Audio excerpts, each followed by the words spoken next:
Are you on the edge of your seat?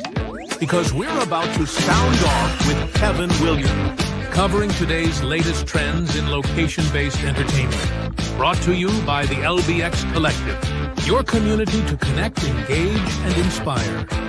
All right, everyone, let's buckle up. All right. Well, welcome everybody to another Sound Off with Kevin Williams. This is number 102 for December 16th, 2025. We have like just two more before the end of the year. It's kind of crazy. Very crazy. All right. All right. Well, let's dive right in here. Kevin, how are you going to change my mind today? Well, it's a kind of a subject we touched upon now, but at this the most important time of the year for some operators regarding private hire and events, the question has to be, how are they going to better promote themselves regarding the popularity, the entertainment offering that they're giving at their facilities after the holidays? Because if the person has come in and done maybe a family group or a social group or a private party, that's one bite of the cherry. But we're not a theme park industry. We have to be able to get these individuals to come back again and again and again and offer a level of repeat visitation that is on par with the social entertainment attributes that we're seeing in the sector. And so I am interested how many operators, just as they're taking a breath and finishing the last of their turkey supper, are thinking about what they're going to be doing in 2026 to better promote themselves and their offering to their market.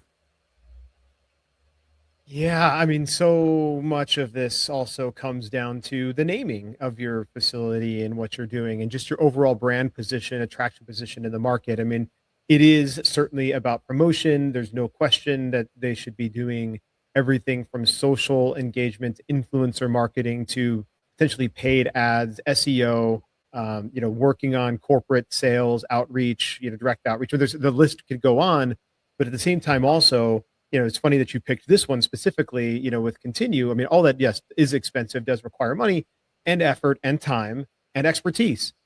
But you also have, when you have names that are like Continue ? That are also difficult to find and search for on in a Google Maps search or in a Google search or whatever you're using. You want to make sure that your brand stands out in a way that isn't just going to get lost. We were talking on the LBX show on Open and Shut just a couple of days ago. There was one group that was called Lot of Games. And when I searched Lot of Games, first of all, if I just searched that alone, there's no way that came up. And when I searched Lot of Games, I can't remember, I think it was in Seville maybe. Yes. And I searched Lot of Games Seville in Spain, and it still didn't come up because it was coming up with like board games and other things and places I could buy games and I could go to game stores. And so you have to make sure that the name you're going with as well is going to be able to stand out. Going with Retro Gaming Lounge rather than Retro Arcade is an interesting choice and a decision that you will find out through a search engine, especially.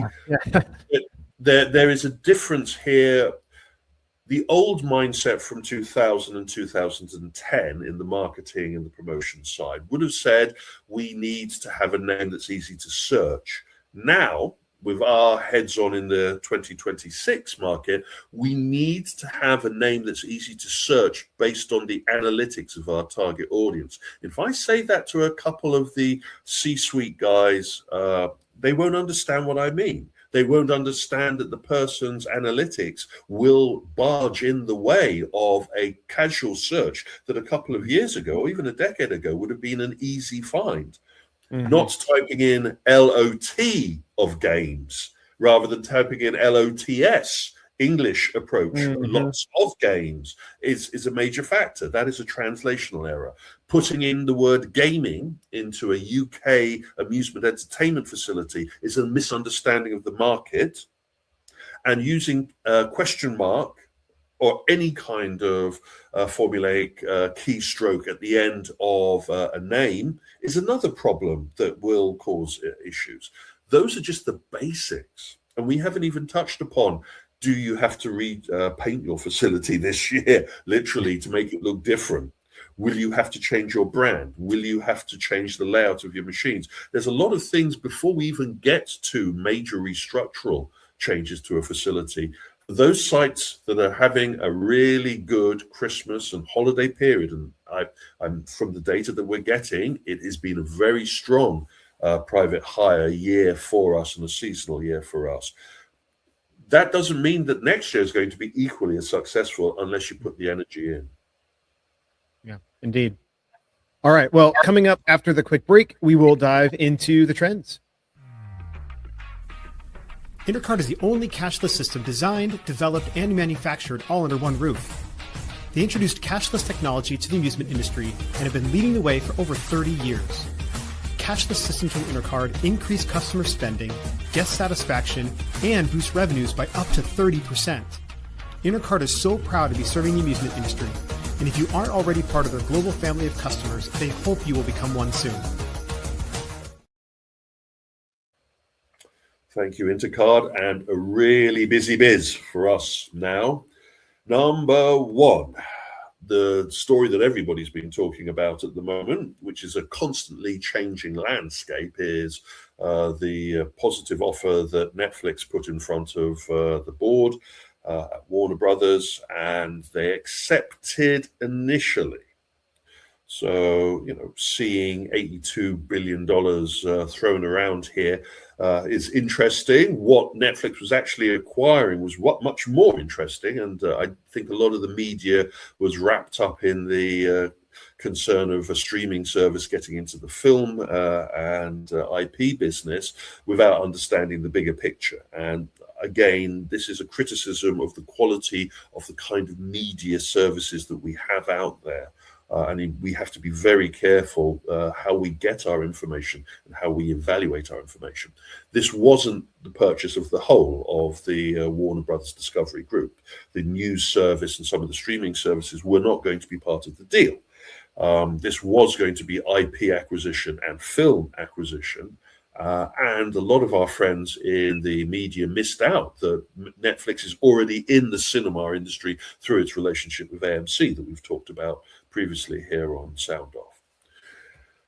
From a interactive entertainment point of view, which is one of the hats I wear, it was amazing to think of the IP that Netflix would be getting its hands on that exists in the amusement sector, from all of the Stern pinball ranges of products based on Lord of the Rings or Game of Thrones, all the way down to the Wizard of Oz redemption machine just launched from our friends at Raw Thrills. All would have been touched in some way, their continued usage of that IP, or even backdated IP, or even the request, depending on how Netflix management wants to play this game. There's nothing to stop them turning around and saying Mortal Kombat cannot be used anymore in the arcades because we've taken over. When an IP changes hands, an IP changes hands. I know there are a number of individuals who will argue with me that if you brought the product, then you own it. But remember, this is in the commercial entertainment sector, and we can't just utilize IP in the commercial entertainment sector willy-nilly like a consumer. The other areas of interest, how was this going to affect all of the Warner Brother IP-related attractions, theme parks, and ride films that were out there?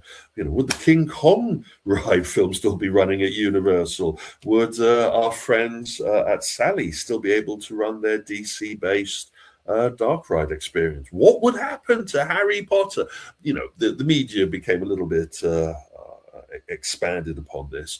The relationships with Six Flags, the relationships with Universal were not going to be going anywhere. They'll just have to be renegotiated, and there'll be extra zeros at the end of those negotiations. And then finally, the shoe dropped that this isn't a fait accompli. This isn't a guarantee that this is all she wrote, and that it was a definite that Warner Brothers was going to be acquired by Netflix, because, surprise, surprise, a counterbid, a hostile takeover was thrown into the mix by our friends currently at $108 billion from Paramount. Paramount, a victim or a possible victim of acquisition themselves looking to try and restructure. There is Comcast on the horizon at this moment of recording. The news is still very secretive whether Comcast is going to throw in. The same way with Disney and others who may gather together and throw in because they've seen the backlash from the trade towards the Netflix acquisition. And then we have the unknown forces, federal regulation scrutiny. There is a strong possibility that even though the streaming operation of Warner Brothers is not included in this deal, this is still quite a large corporation that has a wide selection of IP, looking at acquiring another large bushel of IP from the Warner side. And then finally, there's the political, the unknown unknowns. And we know that our friends at Paramount have been trying to apply a little bit of political pressure through their contacts with the White House to see if their hostile takeover can be given preferential details. And the interesting thing in the background, when I was writing this slide in particular, I added international interests, UAE. And of the time of writing or recording this, we've now found out that the Saudi financial fund has thrown their hat in the ring in supporting one of the hostile takeovers as a competitor to the Netflix takeover. And we do know how the White House would like to support that side of the fence. Yeah, and while White House intervention does, or we'll call it federal intervention, but yes, ultimately the White House, it's Trump's buddy. Larry Ellison's son, who owns and runs Paramount at the moment. While that certainly will have an impact, you also have the shareholders. We don't know what the shareholders will vote to do with this as well. While obviously the shareholders, they get a cash offer versus a stock and cash offer from Netflix. It's the whole kit and caboodle versus having to go through all of the efforts of splitting up the organization. There's a lot that's going to come down to really deciding how this thing shakes out. I think that ultimately the IP and look, at the end of the day, we don't know ultimately, but like the IP, the studio will be almost find a better, more welcome home within the Netflix culture. But the fact that it can all go to Paramount and scoop it up would be interesting to see how it could go. But I do worry a little bit about the potential IP going to die under the Paramount banner.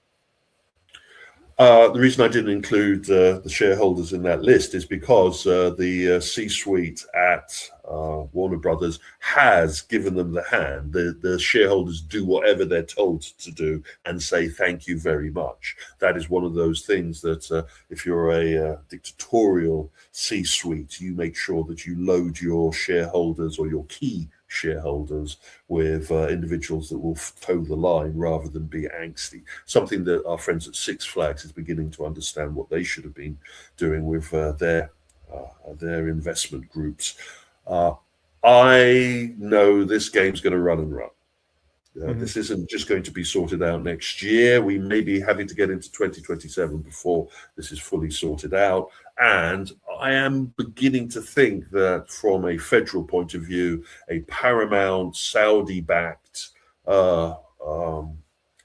opportunity may be more attractive to them than Netflix. You'll notice how few of the Netflix chief executives are well known and individuals that appear in the business sheets compared to the chief operators within the Paramount or the Comcasts or the Disneys or all of the others. And that's very telling of how Netflix works. And I do agree with you. I would feel a little bit more comfortable with Netflix holding onto the IP than what our friends at Paramount have done, even though all of a sudden Paramount seems to be suffering a kumbaya, a Mel Cooper over the what they've done with certain very high level IPs, and they're now trying to go back to basics. I give you what is happening with Star Trek. The next one up, of course, is our friends at Netflix. Another story that seems to have been wrapped in mystery is their continued investment into the Netflix house, while the media was fixated in seeing them acquiring studios.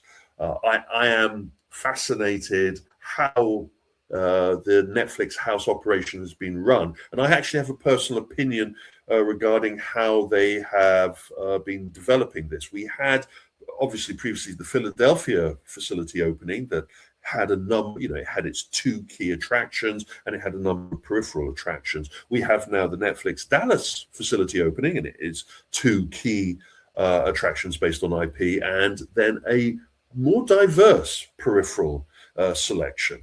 And I have a personal opinion that I think that Netflix is running 2 teams, 2 different teams to open up their first 2 Netflix houses.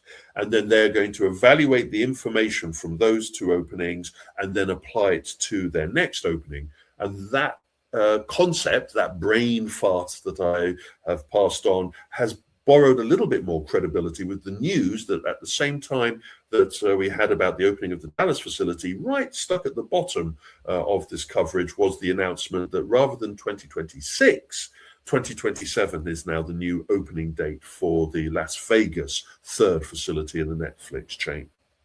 Yeah, that's really interesting theory, and would seem to speak to how there are some differences in at least the mix and the layouts. I mean, at the same time, I think some of the marketing, some of the look development and stuff is like, coming from the same set of resources. I mean, both locations, the way they have the top-down maps are very similar. So, but I think like from your perspective, I think it's a really interesting take that they could have been developed and designed by 2 very different teams.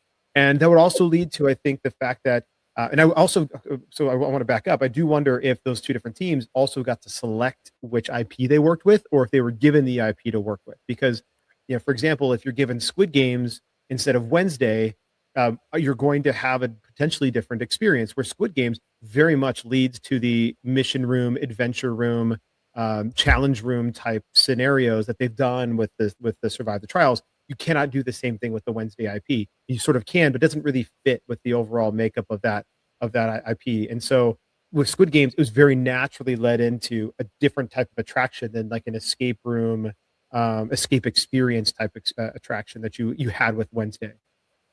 I don't think there's two teams coming up with the basic fundamental overarching concept. I think there's 2 operational infrastructure teams.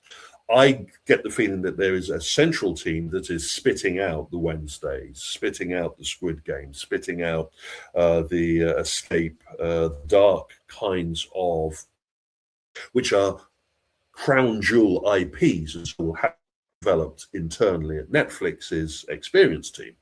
It is the periphery of the infrastructure build out, the fit out, and the allocation and layout. I think that still a bit nebulous at the moment, and that speaks to, if we use Dallas as an example, Dallas diverts quite considerably from what we saw in Philadelphia.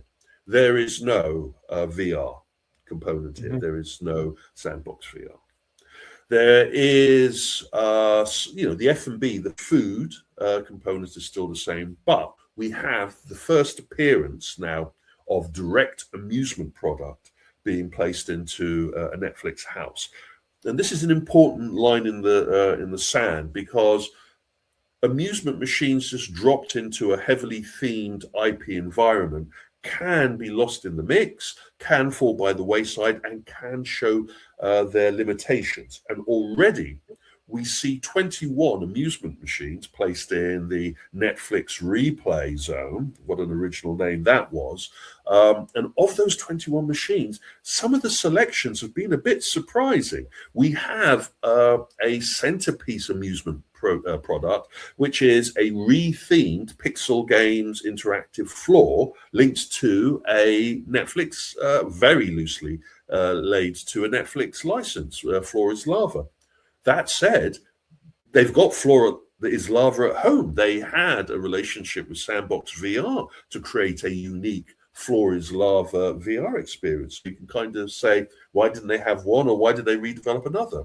They have dropped in amusement machines that are, in some cases, kind of questionable why you would have those type of products in an IP-laden Netflix-themed experience environment. And then there's the whole of the amusement machines that have been selected for this space. 21 amusement machines, some of them of an interesting caliber, I would say, for an IP filled environment. As we've said, the Floor is Lava is a Pixel Games off-the-shelf product that's been lightly rethemed. And of course, Dallas is a very crowded amusement sector. I just wonder how many locations in the Dallas area already have a Pixel Floor. How much of the game selection for the Netflix House Dallas has been based upon what their competitors are doing, or are they so arrogant that they don't feel that they have any competitors? The pricing model, how the games are paid for, whether this facility actually has a prize center, are all questions that we hopefully will have answered once we get to see more of this. And I know that all of these decisions will now go into what we see in 2027 with the Las Vegas facility. Yeah, there's no question that that's the reason why they pushed out the date to 2027, so they can take the key learnings they've had from not just what things have drawn the most attention, but also just operational things. I mean, it's the first time they're operating their own experiences. They've worked with Fever in the past for a lot of their other pop-up experiences. And so there's a lot of operational learnings they're going to have.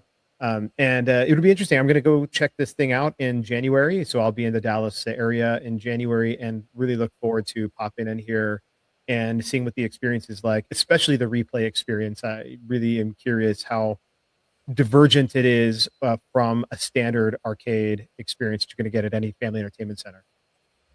That is something that we will really be looking at closely. If they drop the ball on the Netflix replay environment, that's a difficult one to bounce back from. And I give you our friends at Sony and Wonderverse as an example of that. Mm-hmm. Yep, exactly. Moving on, and changes afoot. 2026 is going to be marked with a lot of new C-suite executives.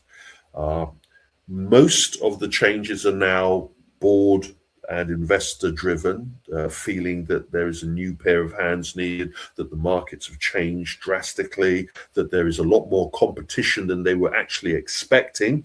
I was speaking to one investor that was incredibly surprised at how many competitive socializing and brand new entertainment venues had popped up, courtesy of watching our poor publications and services here. And they are now having to rethink. Having an executive team that doesn't understand the entertainment market when the entertainment market is growing around you can be very dangerous. And so our friends at F1 Arcade have taken on a brand new global president. So it kind of shows where they're going with the drive for their next generation of entertainment venues, especially after they're testing the waters with F1 Box. This is both good and also potentially concerning to see happen so early. It's concerning because maybe they're seeing some early numbers that are coming back that are saying that they're not seeing the type of gameplay, visitation rates, return visitation rates, F&B sales, etc. that they need to do a shakeup. I've been concerned for a long time that they've really overbuilt the facilities as far as the number of simulators and other aspects. But at the same time, they're making a change relatively quickly in their life span as well, which is the good thing that that I think is coming out of this. It's not great for the fact that they're having to make this change, but the fact that they're doing it now and not waiting too long, I think is good before they continue their massive, very rapid expansion that they've been under for the last year and 2 years, really the last 2 years. Last year. I think you've hit the nail on the head. We've touched upon this before, that maybe their original C-suite didn't see the oncoming light in the tunnel. It wasn't daylight, it was reality calling. And this situation of being able to move fast and replace with a strong individual very quickly kind of bodes well for the future. Now he has to make it work, as it were. Again, another change in management structure. This one, really, the theme park side of our business is going to be going through a lot of changes, people having to readdress themselves to the new landscape that Six Flags brings us to and what is happening with Universal, as well as from the European parks, the appearance of Paramount into the European theme park market with their new London facilities, as well as the existing sector having to redress itself by bringing in new, younger executives to help lead the futures for some of the very important of the brand. We've already touched upon this particular operation when they restructured themselves and cast off their North American investments to focus on their European investments, and taking on a brand new chief operations officer kind of is a continuation of that path. And then a kind of a surprise change, though I suppose we have touched upon a possible need for a little bit more direction, a little bit more rudder. We have our friends at Playground going for a brand new chief executive. What that new executive is going to be doing will be interesting. You know, we have 2 facilities open. We have their Nashville site, which we hardly talk about. We are always focused on their Las Vegas facility, and it's not our fault. We would talk about it if we had more information, but the Nashville site doesn't seem to get as much loving. Hopefully the new chief executive has been given a remit to take this concept, give it a good shake, and throw it back into the market. I kind of get the feeling that it's a Fair Game has gone through kind of a similar process where 2 facilities open, seemed to have stalled a little bit, needed a major shakeup, got acquired. I'm not saying that this is an indication that Playground is about to be acquired, but it does show that there was a need for a management rethink. Yeah, I mean, look, maybe it's the fact that Jennifer Worthington, who's the current or is the current CEO of Play Social, she was maybe the founder, kind of early stage, like helped get them off the ground, get these first 2 locations opening, and now they just need somebody with a little bit more operational chops. John, this Phil Royal comes from Merlin Entertainment. He's the current head of operations at Legoland Resorts, and so he comes with a pretty decent pedigree for operating larger, bigger facilities. And so I think they're, one, it's a step up for him. So congratulations to Phil for kind of moving into a CEO role. But also this might signal that Playground is getting ready to think about a more global and international and even domestic expansion. And so I think they're going to have to deal with this situation at the Luxor in Las Vegas at some point, that location. I think it will work for another year, maybe 2 years, and then they'll have to probably think about moving to another location in Vegas or moving all those assets to some other place, depending on their lease. I'm not sure. Typically, that's, we've talked about that location before. It's where attractions go to die. And so, we'll see how long they can continue to really operate there. But this is probably a good signal that they're getting ready for that type of greater expansion. It is a promotion up, or should we say a ladder acceleration. The individual coming in has more experience on operations for a younger audience than he does for competitive socializing, and that is a baptism of fire. I'm also pointing to the need for a new pair of hands to shake this brand up in a very crowded and competitive market at the moment, where its USP is not going to stand out as much as it would have when they first launched this.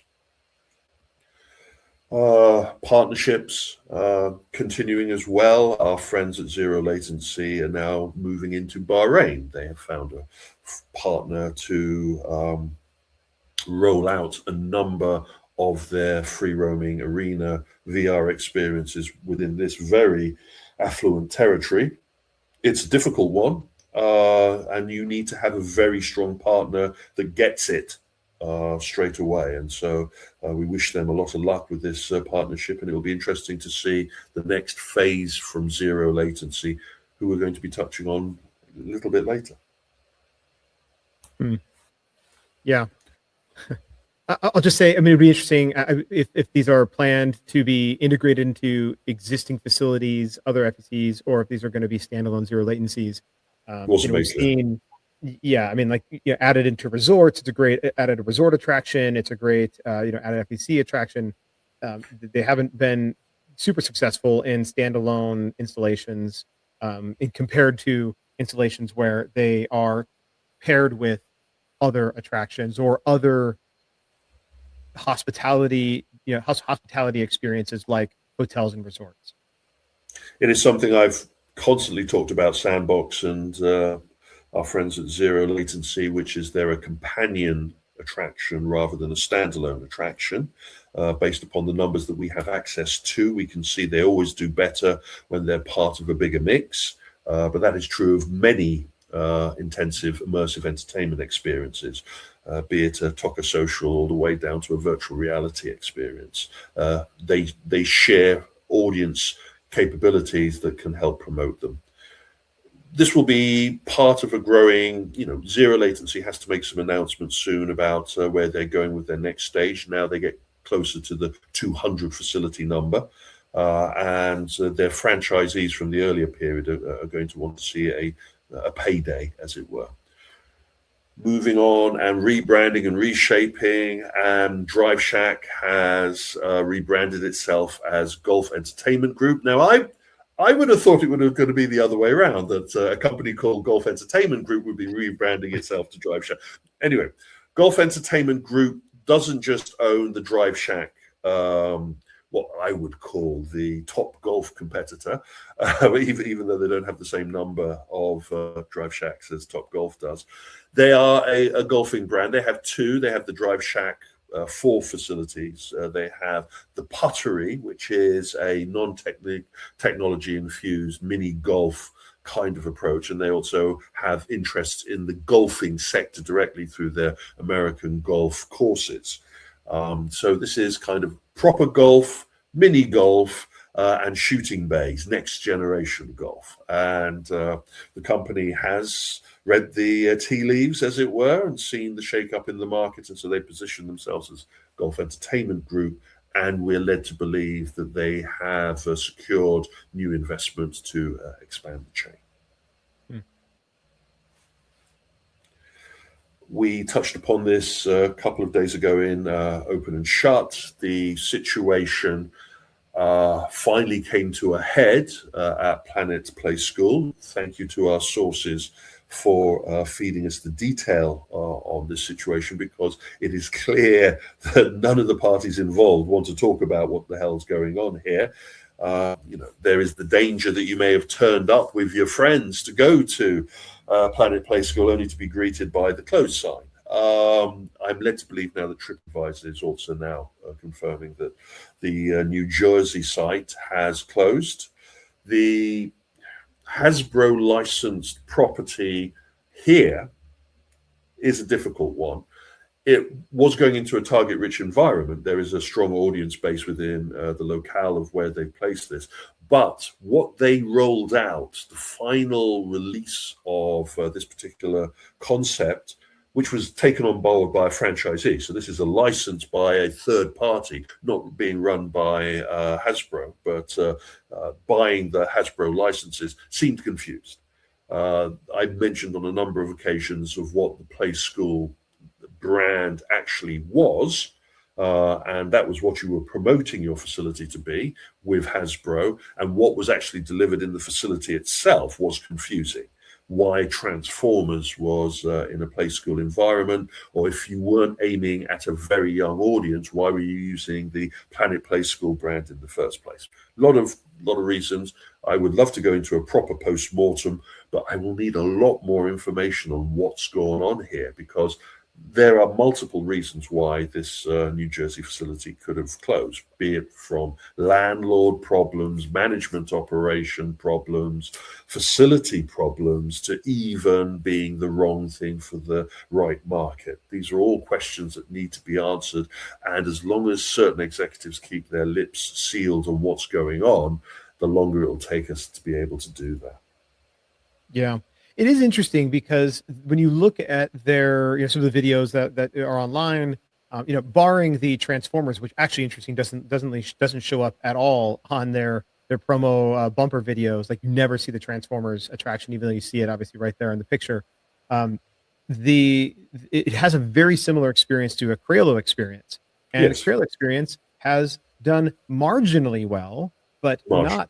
not super well in the fact that they're actually just closing. They're closing down one or two additional locations while they're looking at maybe potentially um, licensing their IP versus trying to run their own attractions. And I know this was obviously a partnership and not a run by Hasbro itself, the way that the Crayola experiences were with Hallmark. But it does feel like I wonder if there's just a market gap or something that just doesn't align with the target audience and these types of like interactive play experiences that just maybe seem to struggle with this age group. Who is your audience? Who is paying for the experience? What is the experience? Those are simple questions at the beginning of my consultancies. It is near enough the first question that I will ask, other than here are my bank details, please pay me on time. The issue is that too many C-suite executives saw this aspect of the market, saw this aspect of location-based entertainment as a very strong utilization for a phygital environment. Phygital is an important part of the thinking for utilizing of IP. So a number of these companies that have very strong IP have suddenly turned and pivoted towards wanting to get into the bricks and mortar. And many of these executives thought, how difficult can it be? I remember at least 4 years ago, certain executives walking around IALPA and other entertainment trade shows very arrogantly, not wanting to get involved with the established entertainment divisions, but wanting to go it themselves. Pulling in maybe advisors, but the majority of the development and the design was going to be done through a partnership with an established company that could sell them a good brand identity. Hey, we've run retail facilities before. We can run an entertainment side. And those mistakes have been costly. And as you point to the Crayola situation, there's a lot more behind the scenes of what went wrong with that target audience positioning. We have a similar thing happening with Sony, with Wonderverse.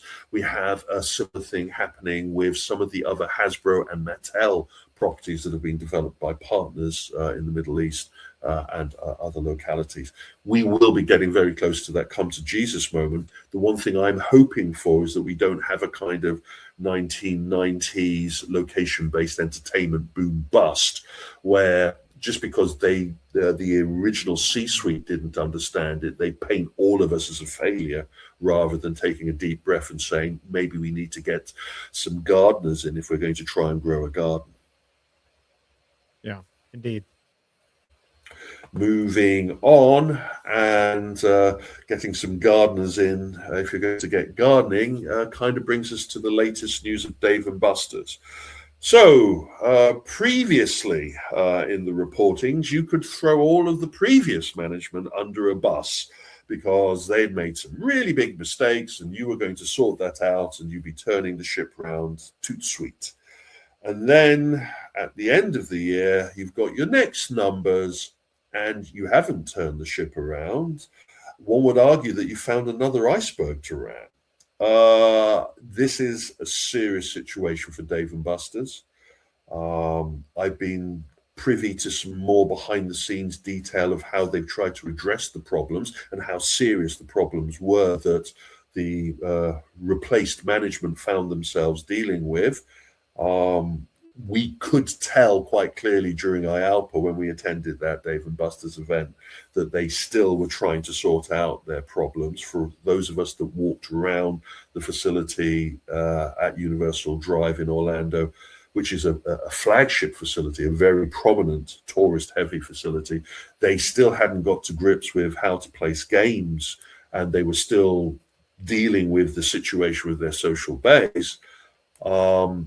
And one thing that I will point to with these numbers that have just been made available, they show us the 4% drop. They also show us the net loss for the year, and they still obscure main event. Yeah, and that is concerning.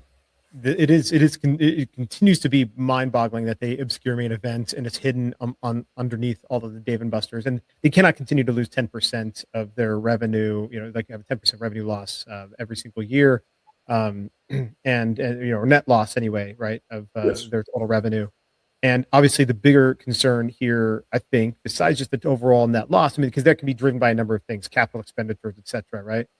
Is Yes. that the fact that they still continue to have comparable sales, store sales dropping by 4%, despite all the changes they've already made. So they continue to lose the same store sales, continue to decline year over year, and it's been that trend for a number of years now. They have to reverse that. And they can't hide it. It happened prior to the previous management. It happened during the previous management. It's happening with this management. I argue that this is like running a bar and they have removed beer from their lineup. It is that severe that they have made a change to their fundamental operation that is now hold them below the waterline. And the current management team are so out of touch with working in location-based entertainment and entertainment that they can't see what they've left off the table, what has been removed. They're mixing metaphors here. They are the individuals in the dark striking matches to try and find out which fuse to replace to get the lights back on. And we're now at a situation where they're in the danger zone now. They cannot carry on like this. If they report again their next quarter a number where we see a 4% or even maybe a 6% site-on-site problem in their sales, then they're out. And then the alarm bells start from the investors, and then a serious root and branch change takes place. And that may even be the halting of new facility builds. I know of one Dave & Buster's facility that was about to start building out, and that has paused at the moment. I don't know the reason for that, and I'm desperately trying to find out. I don't know what's happening also with some of the advisors that Dave & Buster's current management had brought on to help them rewrite the ship, return to a course of success, and whether they were listened to or whether their advice was too little too late. We are in a very important situation, and I am surprised how little our industry is talking about this. Moving on, and another company that finds itself going from boom to bust, and a company that has an indirect impact on the amusement industry. Our friends at Arcade 1UP are the developers of a wide range of consumer versions of popular classic arcade machines. They license the original arcade machine properties and develop consumer version minis that can be put in every person's rec room. Very popular when the sun was shining and when people were spending on their rec rooms. Not as popular when people are tightening their belts. And the situation that we have is that our friends at Arcade One have been going through refinancing and restructuring. They still have to pay very expensive licenses for the IP that they use. So they have recurrings as well as having to develop new product. And they've even pivoted towards an even smaller form factor, a bar top kind of new version of their machines for a younger audience and for an audience that doesn't have a rec room anymore, or a man cave, I suppose would be some people's descriptions. And they've also entered into some very unusual new relationships with distributors to get these products in front of the customers, placed in certain retailers using a certain distributor. Anyway, a lawsuit popped up recently with Atari over outstanding payments and various restructurings. We also got information from sources that plans to develop a new range of arcade properties had been put on shelf because they just didn't have the cash. And then there was rumors that there's a possible acquisition in the wings. All of this happened, and then they lost their CEO. And you know what I say, when the CEO disappears and there is no replacement to be found, something's happening. This is the Top Golf moment, I suppose. So I'm not sure if I'm going to be talking to you in a couple of weeks' time about someone buying Arcade 1-Up, or maybe Arcade 1-Up going into some protection. Yeah, I mean, I wouldn't be surprised if somebody comes in and buys them. Neither would I. There's so many different consumer-facing brands out there that could scoop them up and continue to run them. They are popular. Yes, they go through cycles. We have the Mrs. Pac-Man. I've purchased the Mrs. Pac-Man in the past. Machine, and they are. So I would not be surprised if we see this get scooped up by somebody else versus just going into administration.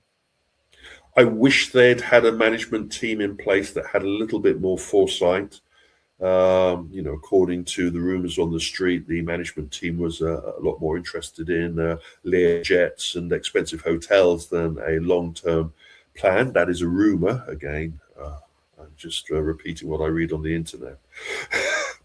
But the issue here is that if you'd had a long-term plan, you could have worked out what products you're going to be licensing, what shape they're going to be, and then you could have buffered yourself against possible downturn in your core whale audience purchasing the same thing again and again and maybe aiming for a new audience. Your core audience of purchasers religiously buy these systems, and they complain about the minutiae of the controls and what version of the ROM code they've used and what shape of the cabinet that they have recreated. I've been on those forums. These guys are very meticulous about the quality of these. To then try and pivot to a new audience that doesn't have that level of engagement with a smaller system is a difficult sell at the best of times. And I think whoever takes on Arcade 1-Up will have three things to deal with, which is who they're trying to sell to, the situation regarding the IP that they pay for, how much of it they still want to pay for, and how much of it they need to continue to have a relationship. And the more I look at this, the more I think that a company like Atari wouldn't be so stupid as a possible acquirer of this. At least they wouldn't have to pay themselves for their own IP. But also, it's that type of company, a Hasbro, an Atari. Yes, those are the ones. I was going to say a Mattel, but no, maybe not. But those type of companies that have a proven manufacturing and IP handling operation may be a much safer pair of hands to move forward, especially now that they've lost their CEO and they're going to need a C-suite injection, as it were. Indeed. Well, coming up after a quick break, we'll continue with the trends. Power up your game floor with Arcades by Alan One. Whether it's perfectly pouring drinks in Dr. Pepper Soda Slam, grabbing official Butts on Things plushies, or defending cities from attack and missile command recharge, Alan One has something for every venue and arcade floor that will delight your guests. Each game is also enhanced with Major League Esports, a free app that tracks player top scores and brings guests back to your venue for more. Visit allen-1.com to learn more. That's allen-1.com. I wonder how many Atari remixes our friends at Netflix House purchased. Are we allowed to promote brands like that? Yeah, sponsorship. But it just makes me think about the type of products you would put into a facility like that and what they actually did. But anyway, off to the tech trends. And we were very naughty during our IALPA guest gab, talking about the ELOT machine. I know a lot of people sent me texts afterwards saying I couldn't see the picture of the machine that was being held up by Clint, and I didn't know what. Well, here we go, guys. This is the ELOT Wonderkin. This is their concept. We have New Wave claws at home. It is called the eClaw 2.0. It is going for a very heavily LED illuminated front bezel component. It can be networked. It does also have software on board to allow it to be remotely supported, as well as other unique features. The unique features that the ELOT field will put them in a very strong position to compete with the Chinese invasion and Taiwanese now invasion of the what I like to call new wave claw machines. They felt so strongly about this and one other product that they hid it in an inflatable tent at IALPA, which is what we were alluding to during our conversation, that, you know, you had to pass the dogs of Cerberus and an armed guard to get into an area to see this. And a lot of operators that passed Cerberus and the armed guards to get to see this raised an eyebrow, not because they didn't think that it was an interesting upgrade for ELOT to move from their traditional crane machines, which they said were fantastic and didn't need to be replaced, to actually now going to creating a replacement, but sticker shock. There were people needing to be revived after they heard how much this machine cost. I'm not going to quote the show price because I'm led to believe that that sticker shock has actually forced ELOT to rethink about what they're going to be charging, and we will be able, hopefully in March at Amusement Expo, to give you a rundown then, unless ELOT decide to bring this machine to the EAG show in London next month. You know, look, I have to say, I'm a fan. I think that they've taken a big swing. I appreciate their new approach. There's a lot of features in this thing. We're not going to go and itemize. You can check it out on ELOT's website. But they are doing some very interesting things here that I think they need to do. And you know, their form factor as well is different and unique. And this is going to stand out on your game floor for sure. Now, obviously, these are intended to be sort of like the new wave crane experiences versus maybe just standing out there on your game floor mixed in with the rest of your games. But it will certainly stand out, and you know, looking forward to seeing how it does. My only criticism, opinionated individual that I am, I wish they hadn't gone with black. I have a problem with black machines in dark amusement facilities. And most amusement facilities lean on heavy surface colors against light colors. And one of the reasons why so many of the new wave claw machines are white and bright is so that they can pull themselves out of being sucked into the black phase. Sadly, I think they are going to have to think about a color refresh for this brand, but you're quite right. It is target rich. All the things that they were pushing back against a couple of years ago when we were talking about the invasion of the new wave machines, they've been man enough to accept and incorporate. And I'm only here to see the industry grow, not to see it fail. And so I wish them a lot of luck with this. Please just address the sticker price.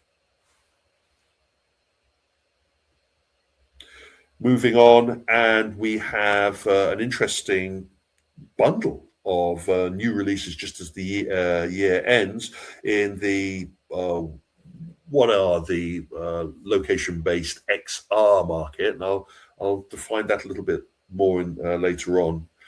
The new VR content is focused on three things. Number one, always having to update with new content. Number two, utilizing your own internal development resources rather than depending on licensed content. And number three, keeping up with the Joneses. And each one of these companies are competing against themselves in one way or another regarding what they do in the market. So Sandbox VR, we've already touched upon regarding their involvement with Netflix, but they're standalone facilities, over 68 of them, and they're all hungry for new content. And not all of this new content can always come from a licensed IP. So they have gone back to their well, and one of their popular games they've redeveloped for that market. Our friends at Zero Latency, with over 100 of their facilities. Again, they can't depend on going and licensing the latest Warhammer property. They have to develop it, and they've gone back to their well, and one of their popular games they've redeveloped. Synthesis VR has partnered with a proven VR studio and rolled out a 6-player game, free roaming game. So that allows a VR arcade to have a free roaming experience that can directly compete with our friends at Zero Latency, our friends at Sandbox, our friends at Another World, our friends at all of the other free roaming arcade LBE offerings out there. WeVR in Japan have developed their own content, which is again developed for a free roaming environment, but they're going for an adventure style approach rather than a blasting zombies kind of thing. And this is developed in partnership with HTC Versus, which is really aiming at a free roaming landscape along with all of the other systems in this market. Very interesting to watch. We've also seen now mixed reality entering the market for attractions, and one of the areas that we saw at IALPA embracing immersive experiences was the zoological and the aquarium market.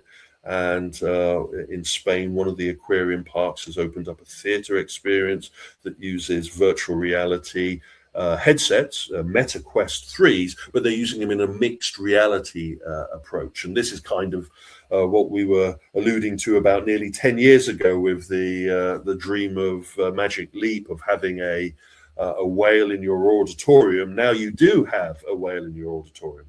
The only problem I have with this is the difference between the marketing visuals that the company has been running with on their website and in the press release, and what the actual visuals seen through the MetaQuest 3 look like. Yeah, this has always been the biggest issue with AR experiences, I think, is when it comes to the marketing. What you see on the website and what you actually experience when you walk in the door are usually two very different things.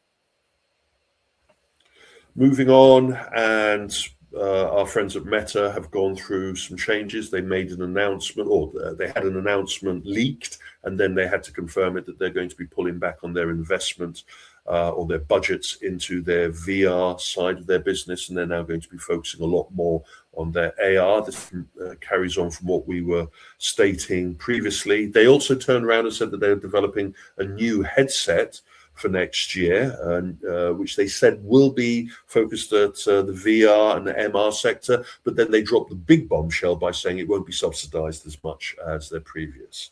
So this side of the consumer VR market is definitely going through a major change at the moment. And then our friends at Apple, they have finally had to admit how much the sales of their system have generated. You know, they've plowed nearly $8 billion in over the 10 years to develop their mixed reality or spatial computing headset, and they've only achieved 47% of what they were actually hoping to sell of the system. So it is sadly a dud in the eyes of the corporate side of the business, and it's now clear that Apple will have to be moving into either the AI glasses market or totally rethinking their strategy. But that may be immaterial because so many Apple executives are leaving the company now. It was rumored a couple of months ago that Tim Allen would be retiring from Apple next year. And then for the last couple of weeks, we've had a revolving door of Apple executives leaving. Even one of the chief developers on the Apple Vision Pro leaving to join Meta and to work on their AI glasses. So quite a bonfire of the vanities going on at Apple. Oof. Yeah. So quickly on the AI stuff, and we've seen the first instances of people complaining and pushing back about AI glasses. A woman on a New York train broke a pair of glasses that she was being filmed by an influencer, and it seems to have started a spate of problems. And now it looks like the theme park industry, as well as other service industries, are going to have to come up with an official statement about the usage of these glasses in their facility. This will be incredibly embarrassing if Disney has to come up with a statement about the usage of AI glasses in their parks after doing such a big PR deal with Meta to promote their AI glasses in their recent Connect conference. AI is following me everywhere I go. While I was in the Netherlands, McDonald's released a AI created Christmas commercial that only lasted 24 hours before the whole of the country demanded it to be pulled off. It was so appalling. If you go onto our Facebook link, you'll see a link to that particular video, but save yourself the brain rot. It's not good. Yeah, I don't even understand why they... I was going to say, I don't even understand why they even attempted this after Coca-Cola got such a backlash from doing their Christmas AI commercial again after they got a backlash last year for still doing going. It. So, you know. And then AI continued with receiving the Person of the Year award from Time. It was actually the creators of AI that received the auspicious opportunity to be on the cover alongside other such luminaries as Stalin, Adolf Hitler, Donald Trump, and Pol Pot. Hopefully the AI entrepreneurs are not going to have the same kind of level of world-changing events on us, but it is interesting to see, AI figurating so heavily in all of our aspirations going forward to the end of the year. And I think 2026 will just be a continuation of this. Yeah. I mean, look, I appreciate that they made this time of the year or person of the year, time person of the year at some level, but it feels like it's just a little too early. I feel like the impact that it's had on society, while large and will continue to get larger, so, I mean, significant. I don't want to downplay the impact it's had on society already in the last 3 years since the first GPT model came out or the chat model came out. But I will say that it's not quite at the point where I would say it's person of the year. I think when we get to agentic AI, it really starts to do things for us on a regular basis, displacing workers on a regular basis. That's when it's time to probably think about this. I would have waited a year because I think we're very close. But obviously, the guys and girls that compile the Person of the Year for the Times are also doing a little bit of betting on the side of because I was reading a story about how there was a spike in complaints on the online betting services of trying to work out who was going to be on the front cover. Either way, maybe a little bit more time in the oven. Anyway, thank you for surviving this latest sound off. If you have any information you want to pass on, please check us up on LinkedIn. We have the monster that is our coverage of the IALPA show going out now, over 5 glorious episodes of that. We also have a new entertainment social arena coming out soon, hopefully before the end of the year, but definitely into the new year. And remember, you can listen to this on audio, and if you've got any information, email me. Anyway, Brandon, did we survive that? I think we did. And look, we're looking forward to one more sound off before we take a holiday break. And so we'll see you on the next one. Have a good one.